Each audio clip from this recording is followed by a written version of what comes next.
This is Curious Minnesota, a Star Tribune project that sends staff from the state's largest newsroom hunting for the answers to great questions we receive from you, our readers. We're here to answer everything you want to know about the state's people, places, and culture. Welcome to Curious Minnesota. I'm your host, Eric Roper. Let's kick off today's show with some good news for fans of Curious Minnesota. A little background. It's been 2 years since we launched this project. We've written articles answering more than 100 reader questions, and we've produced nearly 24 episodes of this podcast. It's proven very popular with Star Tribune readers. So we wanted to do even more of this work of bringing you, the readers and listeners of the Star Tribune, into our coverage. That's why I'm moving into a new role that will allow me to dedicate more time to projects like this and work with my Star Tribune colleagues to infuse the philosophy of Curious Minnesota into other reporting that we do. You can help us by keeping those questions coming at startribune.com/curious or emailing me at curious@startribune.com. And if you have curious friends, tell them to take a spin through our podcast archives. Speaking of those archives, today's show is kind of like part 2 of our January 2020 episode on the Stone Arch Bridge.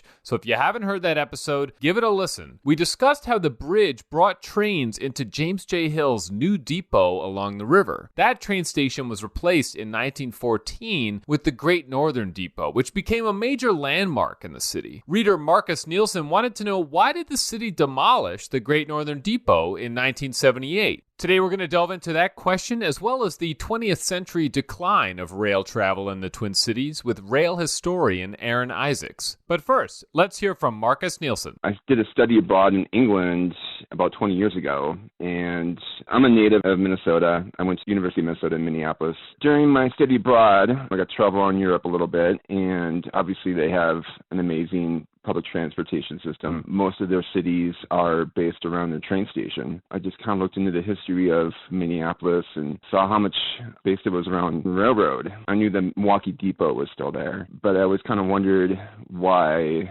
Minneapolis didn't really keep a lot of their train infrastructure. Well, Aaron, thanks so much for joining us today. So let's start chronologically here. The Great Northern Depot that we're talking about today was actually sort of the second iteration of the depot on that site. Originally, there was the James J. Hill original depot. By the early 1900s, it sounds like the train system was outgrowing this building, the old building. Yeah, you saw a lot of increase in the system, and they thought they needed something new. I think they also wanted something a little bit more modern. Okay. So 1914, the Great Northern Depot opens, and there was an ad in the Minneapolis Tribune that called it the humming dynamo of Minneapolis's commerce with the outside world. So it was this brand new thing, and it's basically at the foot of where the Hennepin Avenue Bridge is today. It's now what the Federal Reserve Building is. Tell me a little bit about it. I mean, it had these grand columns outside. I mean, was this sort of a big statement of train travel in Minneapolis? Yeah, I mean, big city train stations were designed to be somewhat monumental and give prestige to the railroad. So you had the big columns. There were 2 large arched entrances, one at the north end of the building and one at the south end of the building. And so when you walked in, most of it was just a great big waiting room with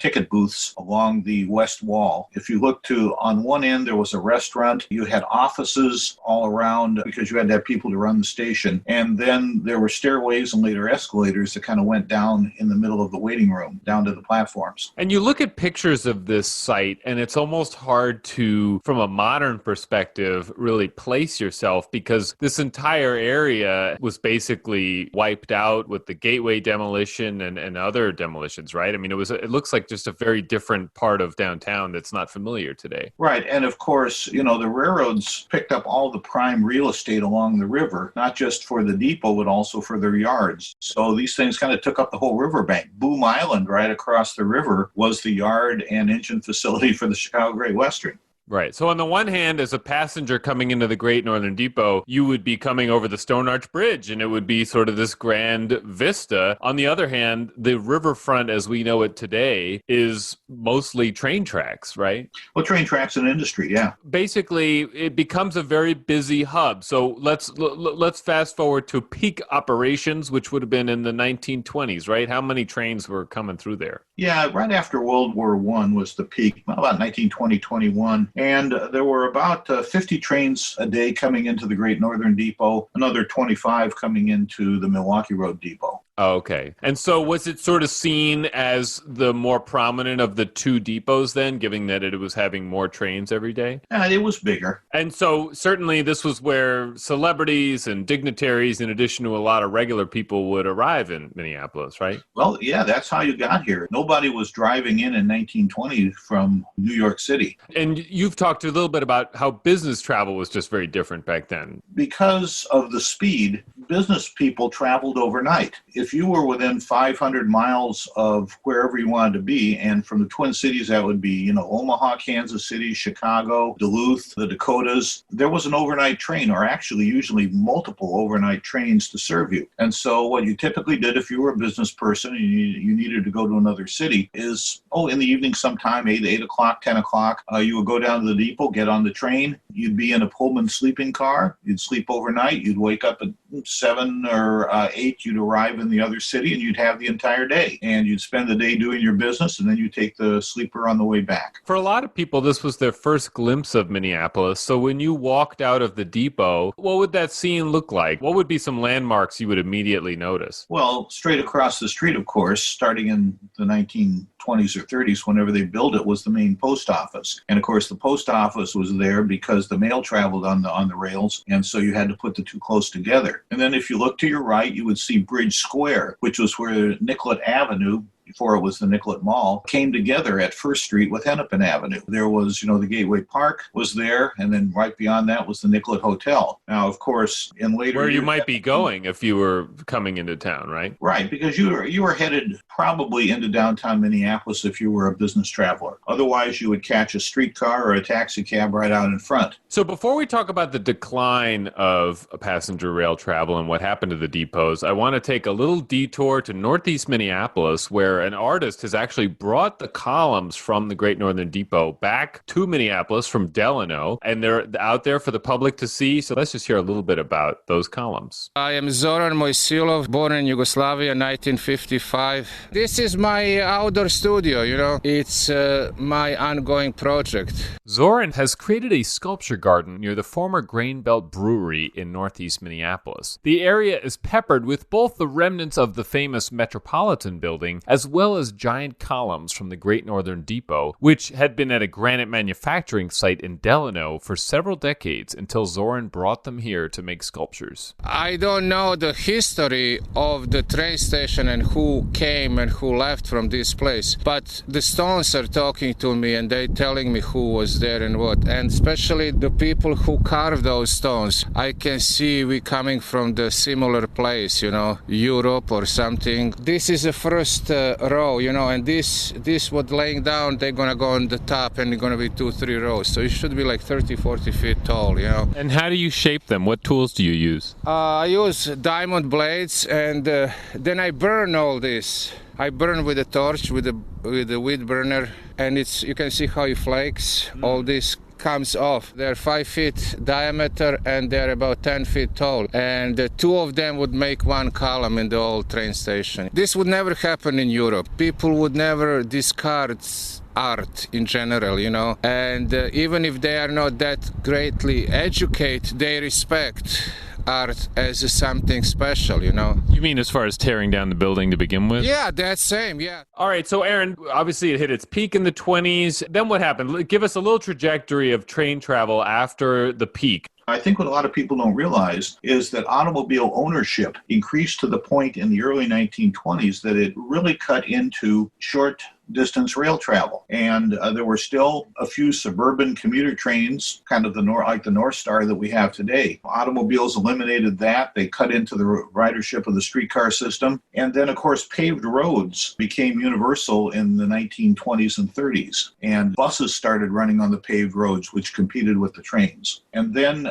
starting in the early 1930s, you began to see air travel, which wasn't a very big deal until after World War II. The real death knell for passenger trains was started in the late 1950s. Two things. First, the interstate highway system began to be built, and second, the jet airplane was created.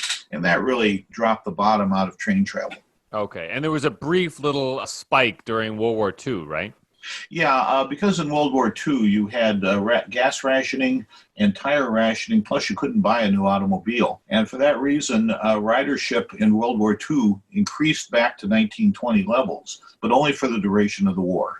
Okay. And then let's fast forward to 1971 is an important year. So what were the factors that led up to the creation of Amtrak, which really had a fundamental effect on the depots here in the Twin Cities? Well, the railroad industry was really struggling in the 1960s. And that's because not only did the interstate highways and jet airplanes take their passenger traffic, but the interstate highways also had a huge negative impact on their freight traffic. And they were running these passenger trains and incurring huge deficits.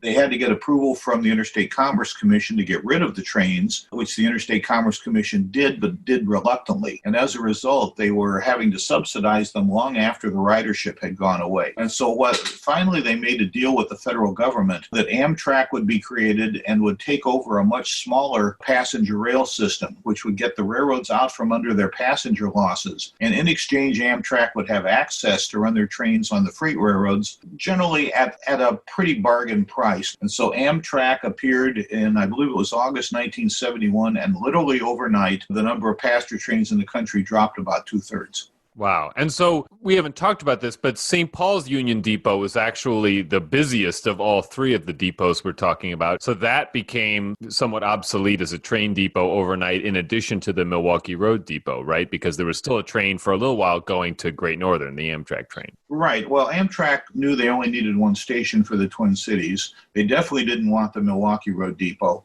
The St. Paul Union Depot, if you think the Milwaukee Road Depot was big and expensive to run, you should see the St. Paul Union Depot. It's twice as big. And so they closed both immediately when Amtrak took over. They used the Great Northern Depot for a few years until they could build their own much smaller, inexpensive depot in the St. Paul Midway, which was also better located to serve the metro area. And then let's fast forward another couple of years. So in 1978, the Milwaukee Road Depot is put on the National Register of Historic Places, which was still sort of a newish concept at that point. But it had attracted preservation advocates like Barbara Flanagan in the pages of the Minneapolis Star and things like that. And that same year, the Great Northern Depot is demolished. The Milwaukee Road Depot is older, and perhaps that played a role, but these two depots met very different fates. What do you think contributed to the diverging fates of these two buildings? Well, first, I think the Milwaukee Depot was viewed as more historic and kind of a more charismatic building. It's more ornate, and it has the train shed, which is a rather iconic thing and a rather rare thing these days. The Great Northern Depot, although it was monumental, was really kind of plain inside, and I don't think it had the charisma that the Milwaukee Road Depot had.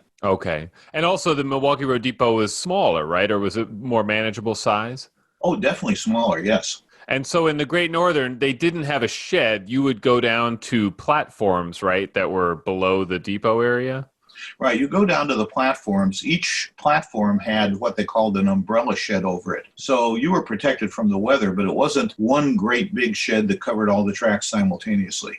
Okay. And the location of that and those tracks must have also played a role, right? I mean, riverfront redevelopment was on the minds of a lot of city planners, and this was in a pretty prime territory. Oh, sure. I mean, the park board wanted access to as much of the land as possible, and they got it. And in addition, the Burlington Northern Railroad, which owned the Stone Arch Bridge, really didn't want two crossings of the river. They had their freight crossing that went across Nicollet Island. The Stone Arch Bridge was really just for passenger trains, and it had some structural problems in the 1960s and 70s. And so Burlington Northern wanted out from under it. And there is a happy story here, which is that the Milwaukee Road Depot was, after many years of vacancy, it was reused into an event space and hotel, right? Correct. Well, Aaron, thank you so much. This is some great history, and I just think it's such a fascinating story about two depots in Minneapolis, two train hubs, both sort of iconic places in their time that just met very different fates. Happy to be part of it. Listeners, if you want to see some images of the depot, I'll include a link to my story in the show notes, which features a very interesting photo gallery. And if you have a question you'd like us to answer, you can send them to me directly at curious@startribune.com. And if you like the podcast, be sure to spread the word. We really appreciate it. Thanks so much. Thanks for listening to Curious Minnesota. We want to hear from you. Ask questions and read more stories online at startribune.com/curious. Our music is produced by Matt Gilmer. If you like the show, please rate us on iTunes or leave a review. And until next time, stay curious.